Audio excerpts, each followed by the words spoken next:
Agradeça. Boa noite. Boa noite. Somos a sua companhia a noite toda. Rádio Alta Potência. Está começando na Rádio Alta Potência, o Economia em Alta, com o economista Paulo Galvão Júnior. Boa noite, ouvintes da Rádio Alta Potência, localizado no bairro da Torre, na capital paraibana, Brasil. Sejam bem-vindos ao programa Economia em Alta. Estamos na 31ª entrevista e com um grande prazer, uma convidada especial, estimada professora Luciana Rabai, professora do curso de Administração, Gestão de RH e Publicidade no Uniesp. E, professora Rabai, é preciso deixar bem claro como aconteceu o primeiro programa e o último. Estimados ouvintes, o primeiro programa aconteceu no dia 28 de novembro de 2003. O entrevistado foi o economista Francisco Barros. Ele foi escolhido pelo Corecon PB, o economista do ano de 2003. Ele também é consultor empresarial, tem uma empresa ligada a projetos. E o tema da sua entrevista foi uma visão atualizada da economia da Paraíba. Durou em torno de 57 minutos e 45 segundos. E 220 visualizações, 27 curtidas. A última entrevistada, uma mulher também, professora, também da área de comércio exterior, a professora Márcia Paixão, professora adjunta da UFPB, doutora em economia, no dia 26 de junho de 2004. O tema foi Comércio Exterior Paraibano e Nordestino, iniciativas locais sob o modelo de tríplice hélice da inovação. E essa entrevista durou 1 hora, 2 minutos e 54 segundos. E gostaria demais de agradecer a participação da professora Márcia. Até agora, 351 visualizações, 34 curtidas, ou seja, esse programa está sendo ao vivo, ele depois ser gravado, disponibilizado pelo YouTube. E até agora, professora Rabai, até agora, 4.738 visualizações. Estamos próximos aos 5.000 visualizações. 597 curtidas, dá uma média de 20 curtidas e uma média de 158 visualizações. Esse programa tem 3 patrocinadores oficiais.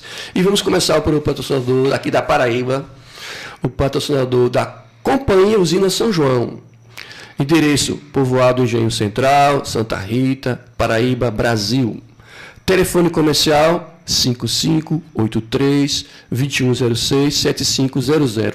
Repetindo, DDI 55 DDD 83-2106-7500. É uma empresa paraibana, centenária, desde 1888. Seu empresário é o economista Eduardo Ribeiro Coutinho.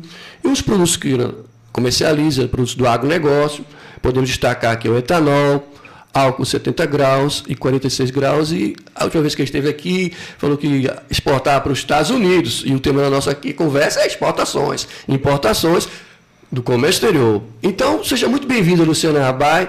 Suas considerações iniciais, por favor. Muito obrigada pelo convite, professor Paulo. É uma honra estar aqui. Quero dar boa noite a todos que estão nos ouvindo e assistindo. Falar de comércio exterior, para mim, é uma grande paixão. Né? Eu estava lhe explicando, porque, na verdade, estávamos remanescendo aí antes de começar o programa, que eu nasci dentro dessa seara aí do comércio exterior, porque o meu pai foi uma das pessoas, junto com o seu pai, que trabalhou muito nessa área. Então, ter a oportunidade de falar de comércio exterior, para mim, é sempre um grande prazer. E principalmente porque eu gosto muito de falar de internacionalização, porque o comércio exterior ele vem justamente desse processo de internacionalização das empresas, né? Então, eu sou aqui de João Pessoa, nascida e criada em João Pessoa, morei fora há muito tempo, sempre estudando mais essa parte de administração e negócios internacionais, muito pela influência do meu pai mesmo, que trabalhou com exportação de abacaxi. Uhum. E também até 1986, antes de ter sido proibida, com uma multinacional japonesa que fazia a pesca da baleia aqui no Brasil, né? Uhum. A sua empresa, podia falar mais? Sim, então, depois de passar 11 anos fora, eu decidi voltar para o Brasil, e isso já fazem 20 anos que eu voltei, né? Então aí o pessoal já está calculando a idade, mas...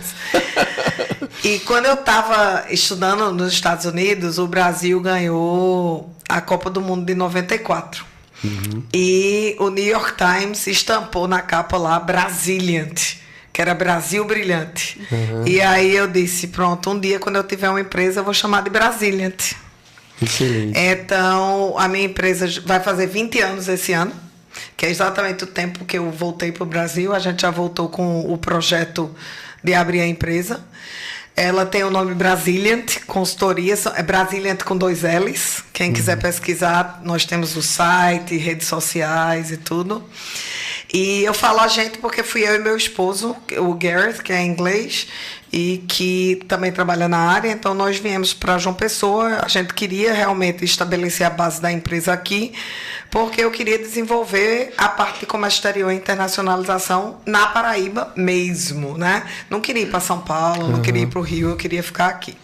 Então, a Braziliant Consultoria tem 20 anos. Nós começamos a empresa pensando 100% no comércio exterior.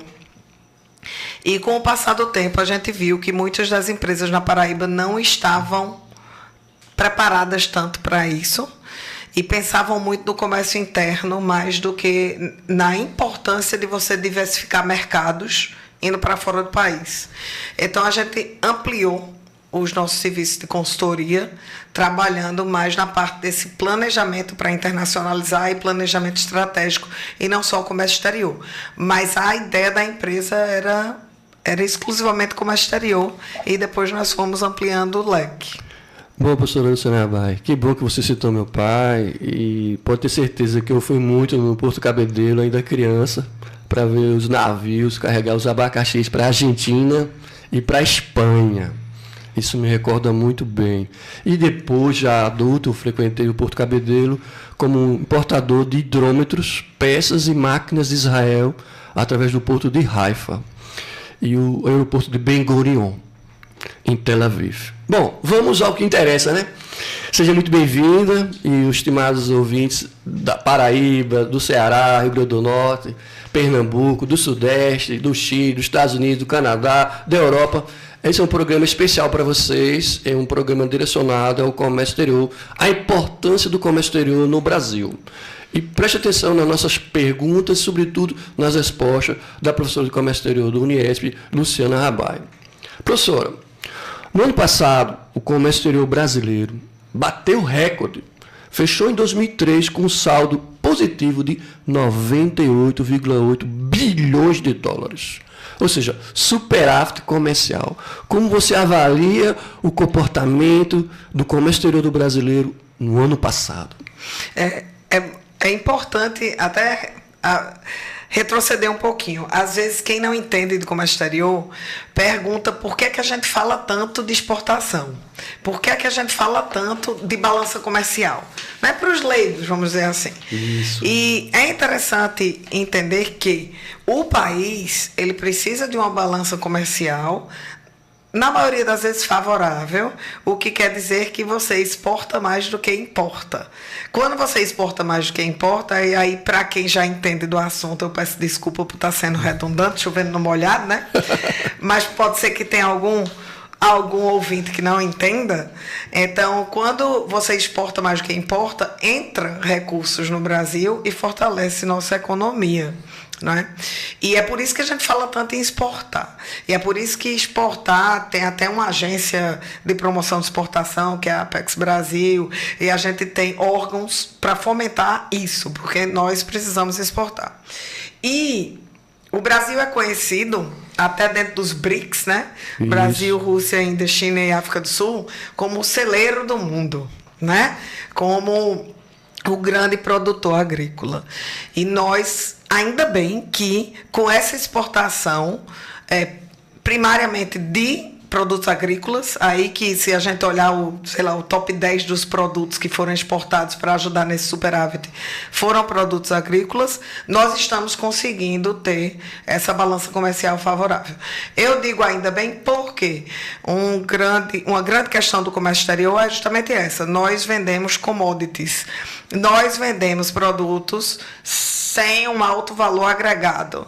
A gente vende soja, açúcar, milho, frutas, algodão. E nós importamos o quê? tecnologia, computadores, então a gente máquinas, a gente importa produtos com alto valor agregado e exporta commodities. É por isso que a gente fala tanto em exportar, porque a gente precisa exportar muito, muito, muito mais. Isso. Por conta do valor do produto. Mas ainda bem que a gente teve esse superávit e que nossa balança comercial foi favorável, né? E aí, ligando a um outro ponto que a gente conversou, é por isso que, às vezes, quem não trabalha comércio exterior questiona porque quem exporta fica até feliz com a alta do dólar, né? Porque nós estamos passando por uma alta aí do dólar no momento e os economistas podem explicar melhor do que eu. Mas é engraçado como o humor de quem exporta muda. Enquanto o resto da população pensa, alta do dólar, o que é que vai acontecer? Quem exporta fica feliz. Verdade, né? Muito. Exato. E em outros países, muito de exportação, como a China, por exemplo, o que é que eles fazem? Eles controlam o valor da moeda dele porque eles querem que a moeda fique fraca porque eles precisam exportar. A gente não faz tanto isso, né? Mas é um jogo de equilíbrio aí, entre o valor do dólar alto e baixo, né?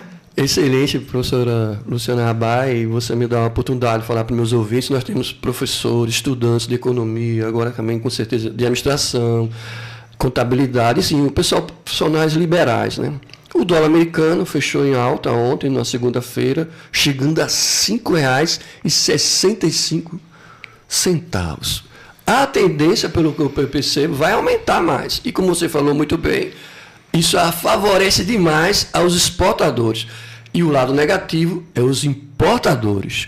Tenta falar para os nossos ouvintes, fica de olho na taxa de câmbio. E agora, posicionamento dos exportadores, em seguida dos importadores, professora Luciana Rabai. Os exportadores se favorecem dessa situação, apesar de que, se você é uma empresa que já trabalha com comércio exterior e já está exportando há um bom tempo, geralmente o seu contrato já está, de certa forma, amarrado. Isso. Deveria estar, né? Porque quando você trabalha com comércio exterior de uma forma planejada, você faz de forma que você não perca dinheiro se o dólar cai, para você não perder o quanto você vai receber. Perfeito. E, às vezes, você vai ter que controlar um pouco o que você ganharia com a alta do dólar, justamente porque você tem os contratos de câmbio e você tem os preços que você trabalha dependendo dos income terms aí que você está negociando. Então, se a empresa tem um planejamento, ela não vai ter tanto impacto rapidamente, né? Assim, por 1-2 meses, ela está atuando em contratos que foram feitos e ela não teria um impacto tão forte. Perfeito. Né? O certo é isso. O certo é isso. Precaução. Exatamente. Quando você tem um planejamento e uma prevenção, tá? Os importadores, quem está importando agora e quem gosta de comprar através das centrais de distribuições logísticas aí que tem do mundo, que, né? Esses vão sofrer mais, porque aí o valor do produto deles vai aumentar, né? E quem fez compra de maquinário, que está esperando o maquinário chegar e que por um acaso não fez um contrato de câmbio antes, nem desembaraçou, então ele vai acabar pagando mais pela máquina que comprou, porque vai ter que fazer o câmbio no momento, no equipamento que chega, né? Muito do impacto da variação cambial pode ser prevenido se a empresa tem um plano de internacionalização e faz a coisa certinha, né? Por isso é importante o administrador, o contador, o economista, a pessoa que entende de comércio exterior atuando nessa empresa. Exato. Eu não vou dizer o nome, mas tinha um tempo atrás uma empresa aqui, que em João Pessoa até, que dizia assim, todo mundo sabe quando eles vão exportar, porque praticamente a empresa para. É como se eles não conseguissem botar um container para sair sem mobilizar todo mundo. É falta de planejamento. Se a exportação e o comércio exterior vai fazer parte do seu dia a dia, do dia a dia da empresa, ele tem que estar inserido como atividade diária e ter um planejamento para isso, né? Agora, meus alunos, eles sempre questionam sobre a questão da compra, né? Nesses sites aí, né? E eles ficam indignados quando, por exemplo, o governo decidiu estabelecer um limite de $50 e pagar imposto. Por quê? Eu digo, óbvio que sim. Vocês estão deixando de comprar no mercado local para comprar de fora. Você acha que o governo vai deixar assim para o resto da vida? Tem que ter um controle nisso aí, né? E aí, com a alta do dólar, aí tem um impacto nisso aí. Professora Luciana Rabai, você falou dos BRICS, e aí agora nós temos o BRICS Plus, e a China é o que está liderando. E o Brasil, o principal destino dos produtos brasileiros em 2003 foi a China, a República Popular da China, a segunda maior economia do mundo no PIB nominal, mas no PIB PPC já é a maior economia, passou os Estados Unidos. As exportações para o gigante asiático alcançaram 105,7 bilhões de dólares americanos. É muito dinheiro para a China, né? É muito dinheiro. Aí uma coisa interessante, que também o pessoal se pergunta, se a China exporta tanto, por que ela compra tanto? Mas isso também é um jogo do comércio exterior, né? Às vezes ela exporta um produto que ela fabrica muito para outras áreas do mundo e importa um para que ela consuma. Eu gosto de usar alguns exemplos, né? O país de Gales é conhecido pela sua produção de carne de cordeiro. Um dos países do Reino Unido, né, professor? Exato. Muito famosa a carne de cordeiro, uma iguaria, pagam caríssimo por ela. Eles são grandes produtores, né? E exportam praticamente toda a produção deles. E eles importam a carne de cordeiro da Nova Zelândia. Longe demais. Aí você pergunta, como assim? Como a carne de cordeiro do país de Gales é altamente valorizada, eu não sei o preço de cabeça, mas vamos dizer que seja R$100 o quilo, tá? Suponhamos, né? Estou chutando. E a da Nova Zelândia não é tão famosa quanto, vamos dizer que seja R$30 o quilo. É mais barato para o galês importar a carne da Nova Zelândia, pagar o frete. Longe demais. Né? Chega lá, eles compram bem mais barato do que eles comprariam a própria carne. Né?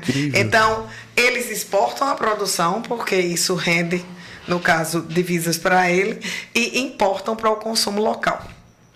E que entra no outro ponto que a gente escuta muito com o comércio exterior. A gente exporta o que há de melhor e fica com o pior. É verdade.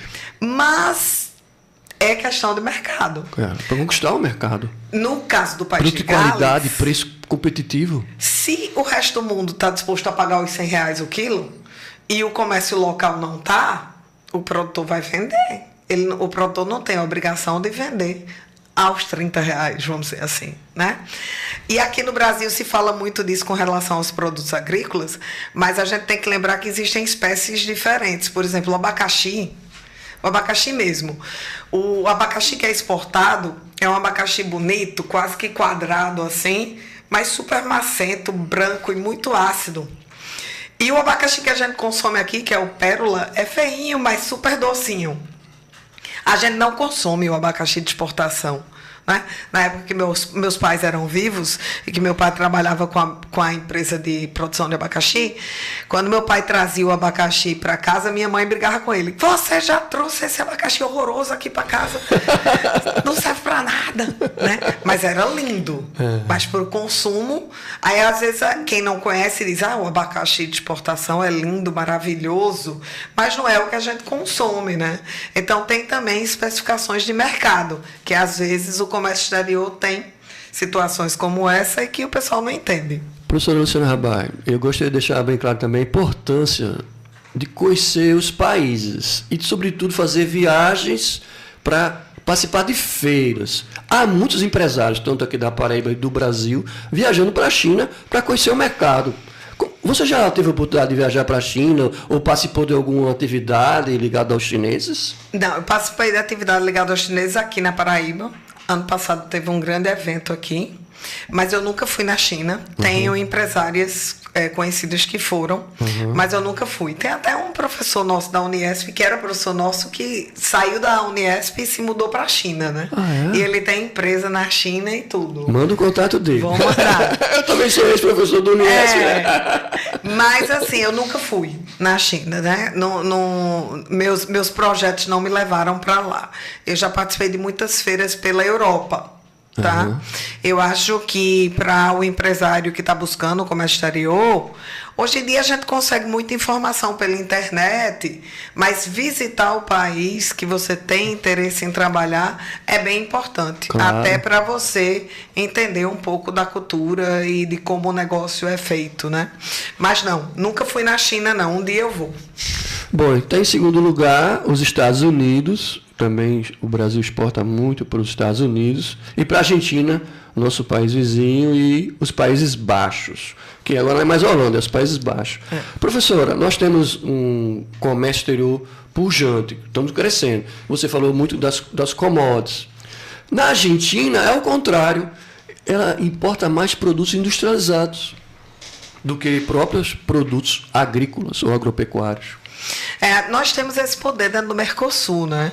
A nossa indústria ela é forte no Brasil e ela atende bem ao Mercosul.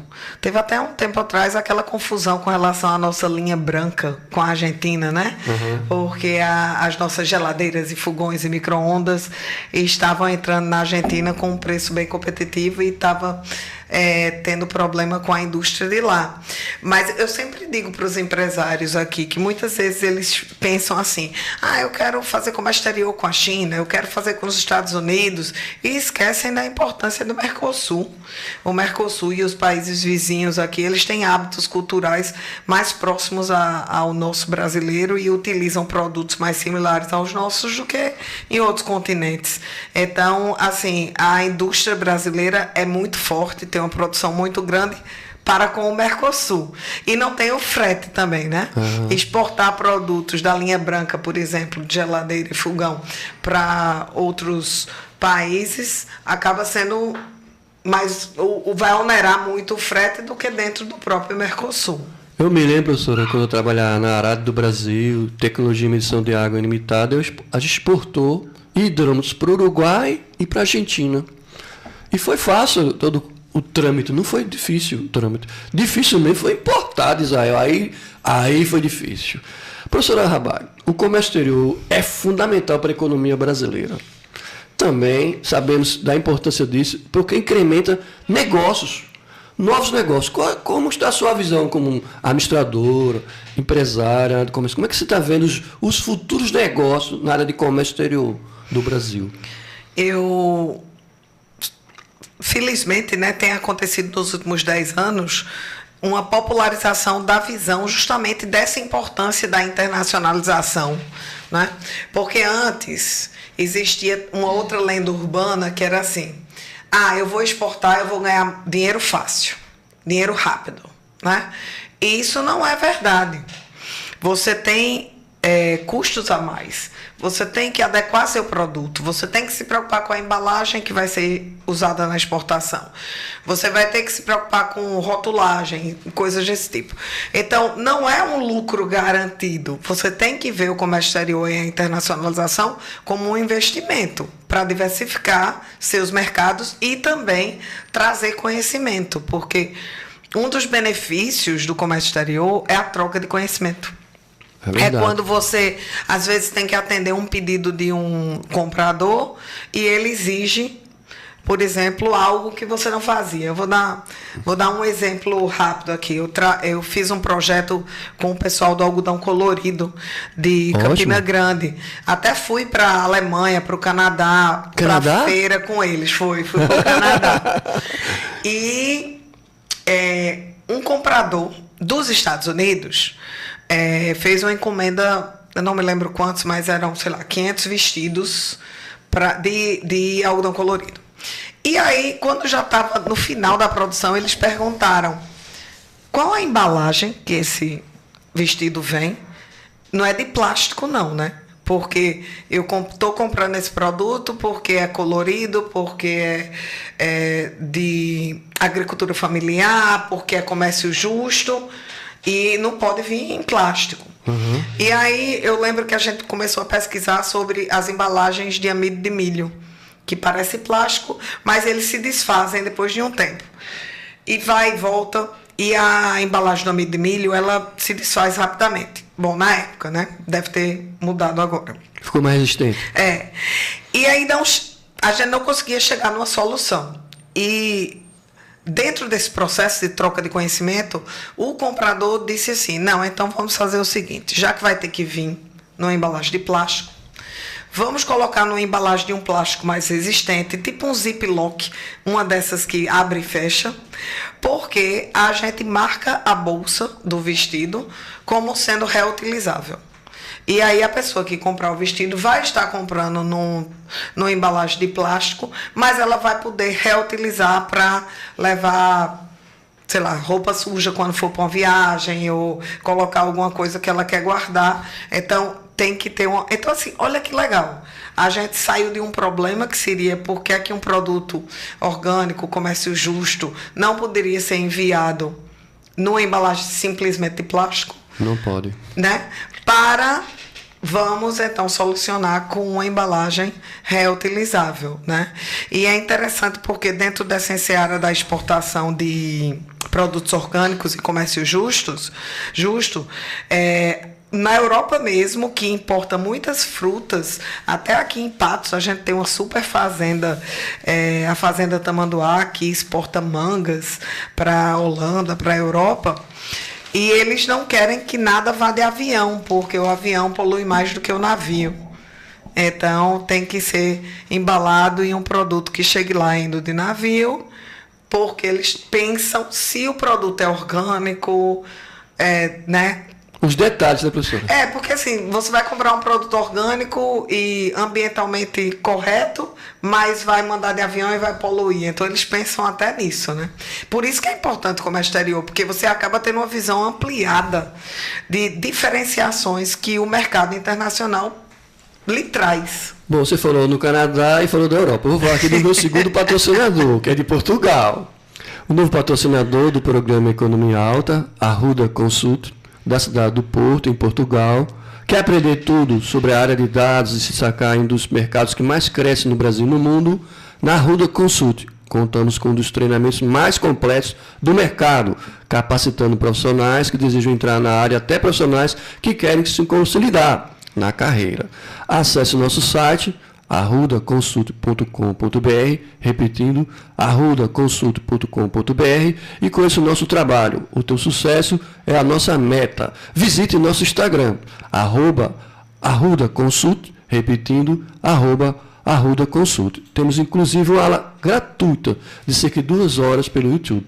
Então, estimada professora Rabai, você falou aqui da Europa, eu estou divulgando meu patrocinador de Portugal, agora vamos para o Canadá.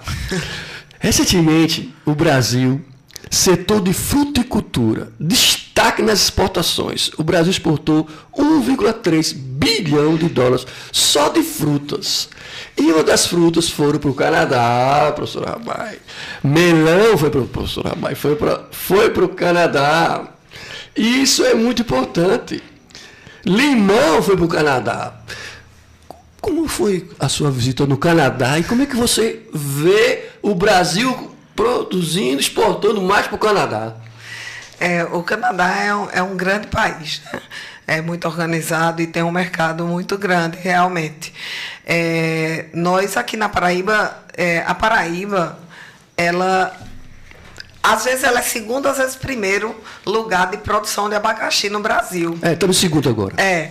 E a gente exporta bastante também o melão, temos empresas aqui exportadoras de melão e outras frutas. Pena que a produção frutífera da gente sai muito por Natal e não pelo nosso porto, né? Mas isso é um outro tópico. Então, assim, o Canadá ele tem um mercado amplo, mas ele tem particularidades. Então, a pessoa tem que realmente se adequar às exigências do mercado canadense, mas é um grande país. Eu fui para uma feira de produtos orgânicos. Em que cidade? Montreal. Quebec. Muito legal. E foi interessante porque eu fui, e na época, o embaixador do Brasil no Canadá visitou a feira. Eu vou contar uma história. Opa! Eu estava na feira, no stand do Brasil, da Apex Brasil, né, uniformizada, com um crachá, e obviamente que tem meu nome, né, Luciana Rabai. E ele olhou para mim e disse, não, agora o senhor vai me desculpar que eu esqueci o nome dele no momento, mas eu lembro já. Não se preocupe. Ele faleceu até num acidente de carro, mas assim, uma grande perda. Mas ele olhou para mim, olhou para o meu crachá e fez: Luciana Rabai, com essa cara e no estande do Brasil, você tem que ser filha de Guilherme Rabai. Aí eu olhei para a cara dele assim, como é que o senhor sabe? Ele fez: eu fui na sua casa, eu almocei com seu pai. Jura? Eu era cônsul, eu visitei a Paraíba, almocei na sua casa, você era pequenininha, eu me lembro que tinha uma menina correndo por lá, devia ser você. Diga a ele que eu sou embaixador, viu? Vamos ligar para ele? Aí ligou pro meu pai e disse: Guilherme, eu sou embaixador agora, Guilherme, venha me visitar no Canadá. Boa. Foi assim, foi um encontro muito legal, ele falou muito bem do meu pai, o que é sempre bom a gente escutar, né? E assim, ele muito atencioso. Não tem nada a declarar contra, só a favor. Muito atencioso e tal. E depois eu fiquei muito triste de saber, uns 5 anos depois, que ele tinha falecido num acidente de carro. Mas foi lá no Canadá. Que coincidência. Uma outra curiosidade no Canadá é que o Rabai é de descendência libanesa. E lá no Canadá, eu não me lembro como foi que a gente chegou nesse ponto, mas nós fomos apresentados ao cônsul do Líbano no Canadá. Eu acho que ele deve ter ido visitar o stand. E ele identificou que tanto eu como uma outra pessoa que estava comigo, nós éramos de descendência libanesa. E ele questionou, eu falei que eu era, que meu avô era e tal. Gente, a gente foi meio que adotado pela comunidade libanesa. E de uma forma que às vezes eu ficava até sem graça, porque eles faziam: vocês precisam de ajuda? Vocês precisam disso? Muito atencioso, né? E ia o cônsul e com a mulher e levava outras pessoas para ajudar, super atenciosos. E assim, eu até disse, porque aqui no Brasil nós somos um melting pot, como diz, né? Uma grande mistura das raças, né? É verdade. Miscigenação pura. E eu vi muito nos libaneses essa coisa que a gente tem no Brasil de ser um grande anfitrião, de convidar, de abrir as portas e tal. Então, e eu não conhecia, não é? O que eu conhecia eram os descendentes libaneses aqui no Brasil. Então, quando eu fui inserida nessa comunidade, até hoje a gente mantém contato, mas eu fiquei impressionada como esse jeito de receber do brasileiro, de certa forma, é muito o jeito de receber do libanês. Muito parecido. Professora Rabai, eu gostaria que você aproveitasse esse espaço, divulgasse. Imagina o potencial que nós temos, sobretudo aqui no Nordeste, de exportar frutas para o Canadá. Pensa bem isso, professora Rabai. Como é que ia ser essa articulação Brasil-Canadá? Depende muito das empresas locais, mas assim, é um grande mercado, com certeza, né? Por que a gente não é o número 1? Porque nós temos muitas frutas tropicais. E, às vezes, as frutas tropicais, elas são perecíveis rapidamente, elas se estragam rapidamente. Então, daqui que chegue no outro país, tanto fica caro o frete, como tem que ter um condicionamento melhor. Abacaxi, melão, são frutas bastante conhecidas. A própria acerola, que o japonês adora acerola. E eles têm muitos produtos de acerola. Mas ela não é uniforme, né? Ela tem várias cores e vários tamanhos. E muitas vezes no comércio exterior eles querem uma certa padronização, que é para poder a pessoa lá entender que aquilo ali é o tipo específico da fruta, né? Então, assim, eu acredito que o fato da gente não ser, vamos dizer, o número 1, é muito porque nossas frutas, por serem frutas tropicais, elas precisam de um condicionamento maior. Mas, assim, o mercado, o céu é o limite, como diz, né? Por favor, diga o WhatsApp da sua empresa para os contatos. Então, a Brasília Consultoria fica no bairro dos Estados, certo? Na Avenida Maranhão. O nosso WhatsApp é 839-8844-5351. 839-8844-5351. E nas redes sociais é só colocar Brasília Consultoria. A gente está no LinkedIn, no Instagram, no Facebook, e temos o nosso site, que é brasilient.com.br. Lembrando, Brasiliant com 2 L's e com Z, porque como eu copiei do New York Times, tinha que ser com Z, né? Mas sabe muito bem também que frutas não são commodities, né? Aí isso também influencia bastante. Outra coisa, commodities é suco de laranja concentrado e congelado. Aí sim, aí o Brasil é líder, tanto na produção como na exportação, porque tem essa questão do transporte, do armazenamento. Você já esteve no Porto de Santos? Faz muito tempo, mas sim, é imenso, né? Eu tive também no Porto Suape, né, que aqui próximo, e que já é um grande porto, né, comparado com o nosso. E eu tive na Europa no Porto de Roterdã, e lá em Amsterdã, que é assim... É o maior. É uma coisa de outro mundo, realmente, né? É impressionante a robotização e o fluxo e tudo. Nós temos grandes obras aí ligadas justamente para que esse comércio exterior fosse possível pelo mundo. Nós temos grandes obras de portos e até o Canal do Panamá, por exemplo. É bem impressionante o que o homem é capaz, né? Professor, eu acredito que com os números e com o dólar favorável, a gente vai ter superávit novamente. Isso aí não tem como não ter. Vamos ter superávit comercial de novo em 2024 e provavelmente em 2025, porque o Brasil é o grande produtor, você falou muito bem, do agronegócio, líder no café, soja, carne de frango, carne bovina, é uma potência. Uma coisa que eu não sei como isso seria medido, mas a gente anda exportando trabalho, serviço, no caso, mão de obra qualificada, principalmente na área de TI, sem o pessoal sair daqui, né? Porque depois da pandemia, durante a pandemia, as empresas do mundo todo viram que conseguem trabalhar remotamente. Então, aconteceu até ano passado uma pequena crise entre as empresas de tecnologia de informação na Paraíba, porque um grande número de profissionais da área de TI saíram dessas empresas para trabalhar de casa para empresas de fora do país. Então, hoje nós temos uma grande massa de profissionais de tecnologia da informação trabalhando para empresas nos Estados Unidos, na Europa, no Japão, ganhando, recebendo o salário de lá, estando aqui. Então, eu não sei, eu acho que não tem como medir isso daí, mas, de certa forma, a gente está exportando capital intelectual, que isso era uma característica da Índia, né? Professor Rabael, vamos para o outro lado agora das importações, que eu tenho mais experiência por ter passado quase 2 anos importando, e a gente tornou a 20ª empresa mais importadora da Paraíba naquela época, que houve a crise da Rússia, que atrapalhou bastante, mas resolveu lá o problema. Importou tudo antes de mudar a taxa de câmbio fixa para flexível. Estimada professora Rabael, os empresários importadores, olha lá, o dólar está alto, né? E sabemos que a importância da importação, porque ajuda a combater a inflação.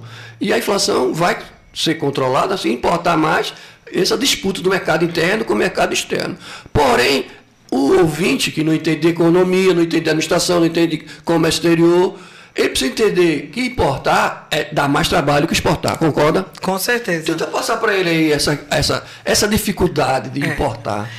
Tem até a ver com a vontade do Brasil de que a gente exporte mais do que importe, né? Eu sempre gosto de explicar aqui. Numa transação comercial, você tem um comprador e um vendedor. E na transação comercial internacional, você sempre vai ter um exportador e um importador. E não é característica só do Brasil, é uma característica mundial de que o país, ele protege o seu mercado interno. E ele cria regras para importação de certos produtos, dependendo da sua vontade ou da sua estratégia. Se é benéfico para um país importar um certo produto, ele baixa um pouco o imposto de importação, ele facilita a questão das documentações, mas se não é de interesse do país, ele vai realmente criar barreiras para que você tenha dificuldade para importar. Muita gente diz assim, eu quero importar da China. O mercado chinês, ele gosta de produzir muito em grandes quantidades.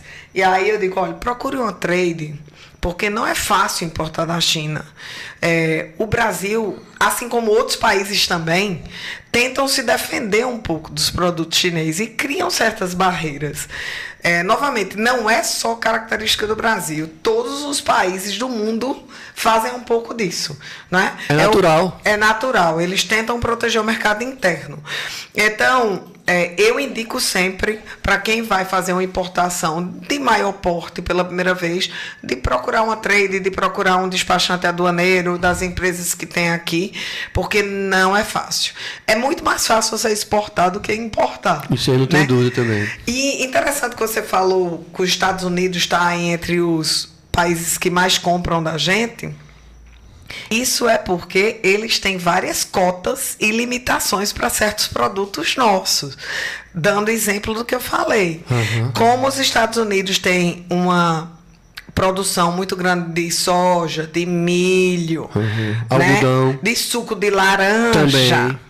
Eles têm uma indústria forte disso aí. É verdade. E eles veem o Brasil como um grande concorrente. Então, o que é que eles fazem? Eles impõem cotas e limitações. Isso.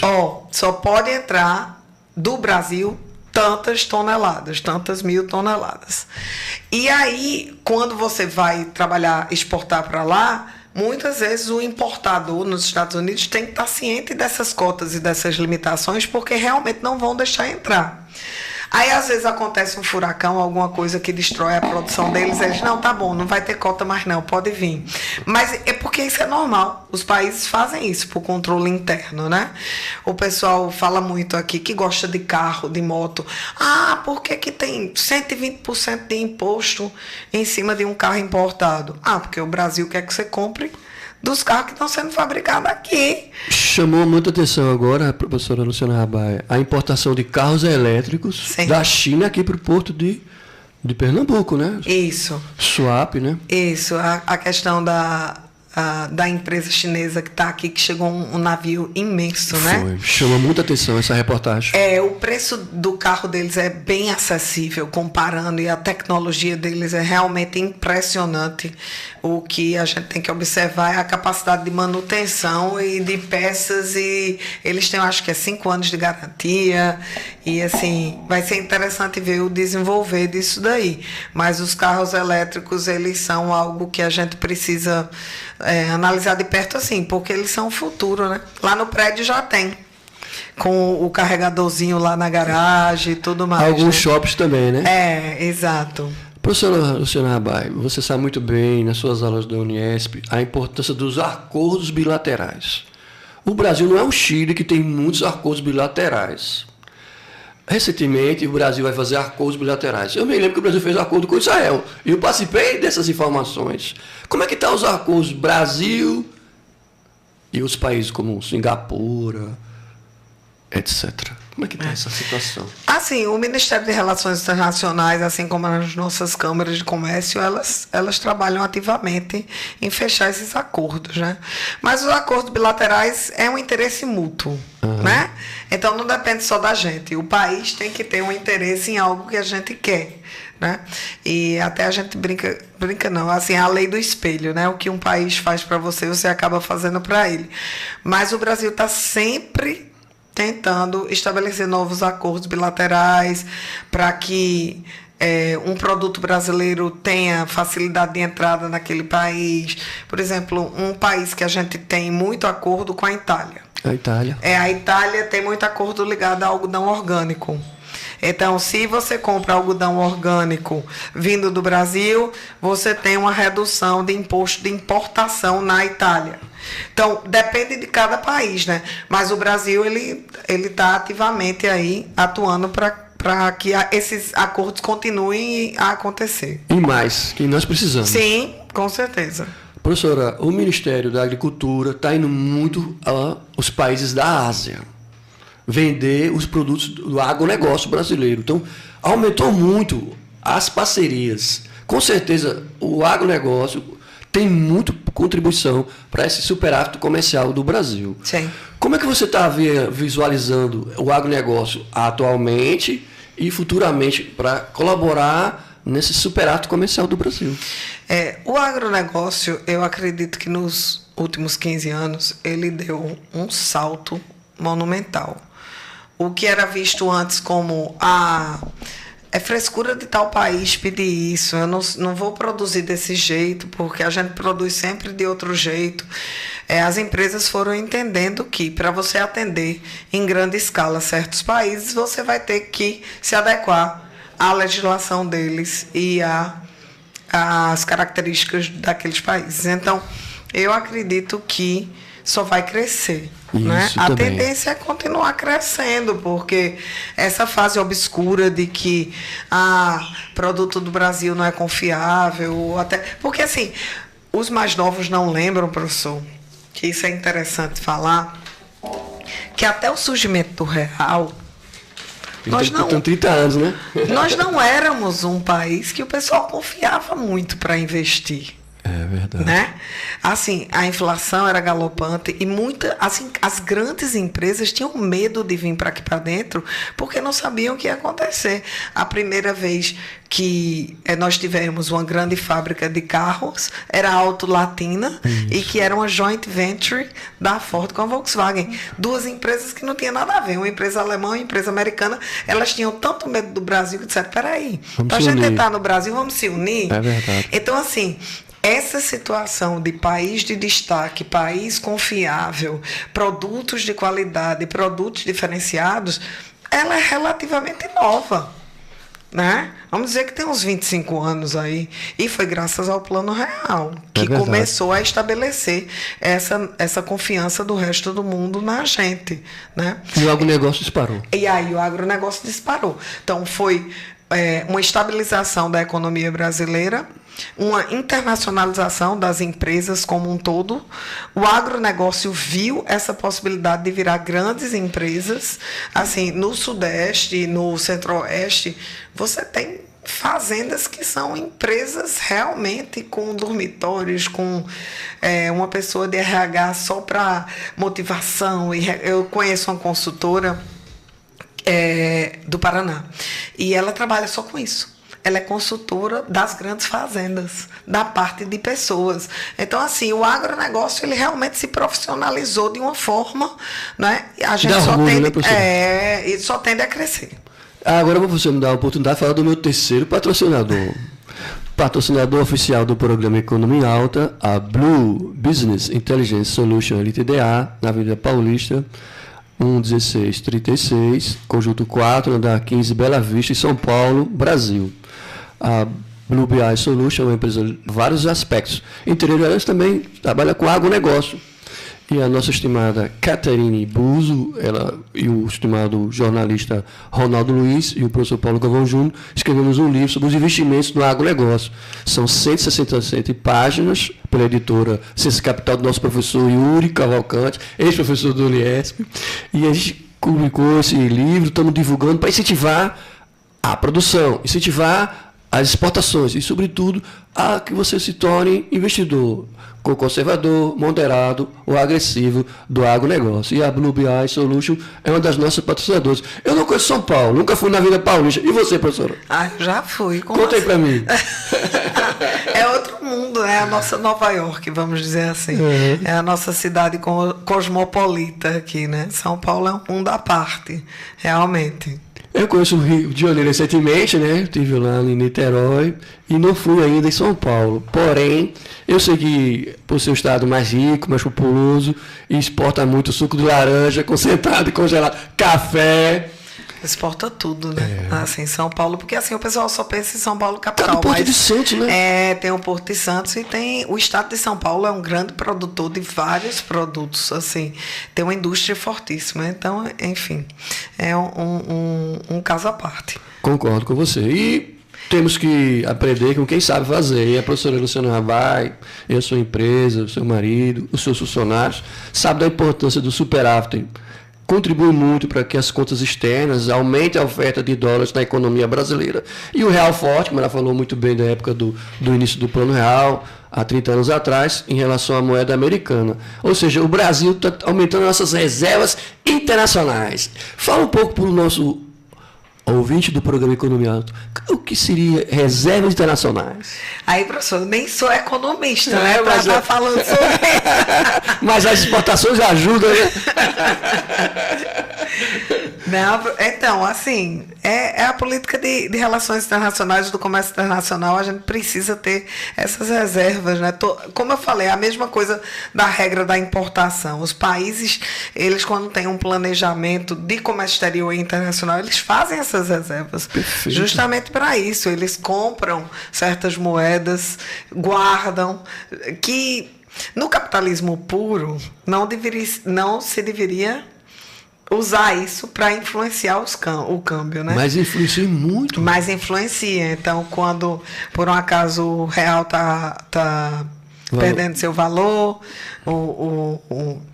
o governo brasileiro, a reserva é liberada, ou ele compra mais câmbio. Então, esse jogo aí com a moeda internacional, ela é feita justamente para manter a economia estável, né? Você sabe muito bem, professor Rabai, tem que ter esses componentes. Tem que ter o jogo do comércio exterior, o jogo da administração, o jogo da economia, o jogo do marketing. Você também é professor do curso de publicidade, correto? Sim. A importância da publicidade para vender em comércio exterior é enorme. Imensa. Tanto positiva como negativa. Lembra do escândalo do negócio do papelão na carne? Sim, horrível. Eu me lembro que na época que saiu aquele caso na televisão, que colocaram em todas as redes, que tinha uma mensagem política na época, a ideia era para desestabilizar o governo, mas eu só me lembrei do comércio exterior, como estão fazendo isso com os exportadores de carne, porque foi um local que teve o problema, só que a manchete era carne brasileira, adulterada, e teve um impacto imenso na exportação de carne bovina para os outros países. Eram países que proibiram, que colocaram embargos. Então, o marketing, essa publicidade positiva ou negativa, ela tem um impacto. Engraçado, nós somos um grande produtor de café, mas na Europa e nos Estados Unidos, um dos cafés mais famosos é o café colombiano. É verdade. E ele foi um café que fizeram o quê? Criaram uma logomarca desde cedo. Você tem um produtor com bigodão, ele criou uma logomarca para o café do Brasil, porque o marketing é importantíssimo para a imagem dos produtos daquele país. Bom, estimada professora Luciana Rabai, o tempo está se encerrando. Eu agradeço demais sua participação, eu gostei demais da sua forma de abordar, responder as perguntas, e todas as perguntas foram direcionadas ao seu tema. Agora, por favor, suas considerações finais. Fique à vontade para revelar o que você deseja revelar. Toda essa parte de comércio exterior e internacionalização, ela pode ser também ligada ao profissional.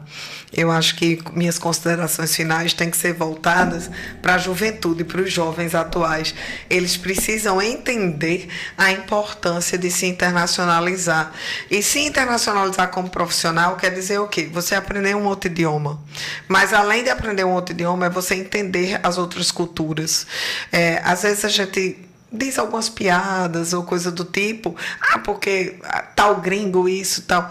São culturas diferentes, são países diferentes, cada cultura tem as suas crenças, os seus hábitos, e não é porque é diferente que é ruim ou que é errado, não é?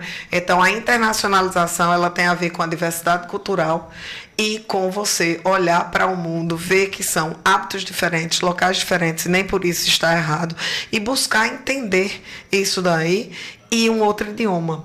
A gente tem uma barreira muito grande no Brasil com relação a falar outro idioma por conta do nosso tamanho, tá? Não sei se o professor sabe, mas o Brasil, dos maiores países do mundo, que a gente tem uma área geográfica continental, quase o tamanho de um continente, nós somos o único que só falamos um idioma. O Canadá fala inglês e francês. Os Estados Unidos falam inglês e espanhol. É verdade. Tem um percentual muito grande da população americana que fala espanhol, certo? A Índia, você fala vários dialetos. A China tem vários dialetos. E nós temos só o português. Isso é ruim? Não.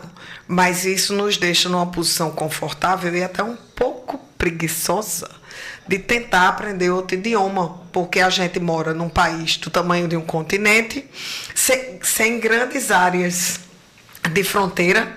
As nossas áreas de fronteira com outros países, temos a floresta amazônica, grande parte dela, só o sul do país que tem mais contato na fronteira, então a gente fica confortável e a gente tem que sair dessa zona de conforto. Falar um outro idioma é essencial aí para o futuro nosso como profissionais e do nosso país. Então fica aí essa minha consideração da gente buscar essa capacitação de diversidade cultural e de outros idiomas para engrandecer nosso país e nossa vida também, né?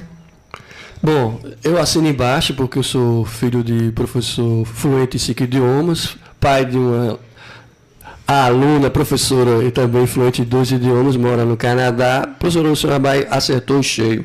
É fundamental estudar inglês, francês, espanhol, italiano, alemão, mandarim, enfim, para entrar no comércio exterior sem ter conhecimento de línguas estrangeiras, vai ficar com dificuldade e avante no seu trabalho. Então, estude um idioma, se aperfeiçoe e, sobretudo, tenha domínio desse idioma, que você vai longe, conseguir o seu trabalho, produzir, exportar ou importar no setor que você esteja atuando. Eu agradeço demais a participação da professora do curso de Administração, Gestão de RH, Publicidade do Unies, professora Luciana Bai, presidente da Academia Paraibana de Ciência da Administração, meu pai também faz parte. Um abraço para todos os pessoal da academia.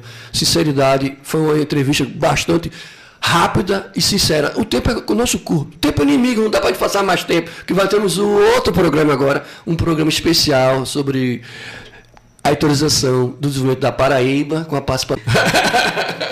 Um grande abraço e até o próximo programa Economia Alta.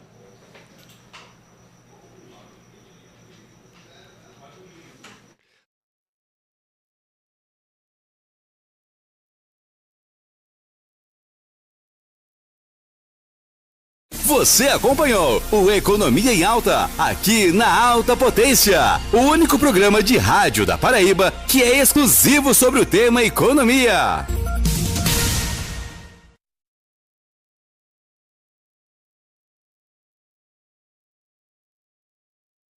Mas é claro que o sol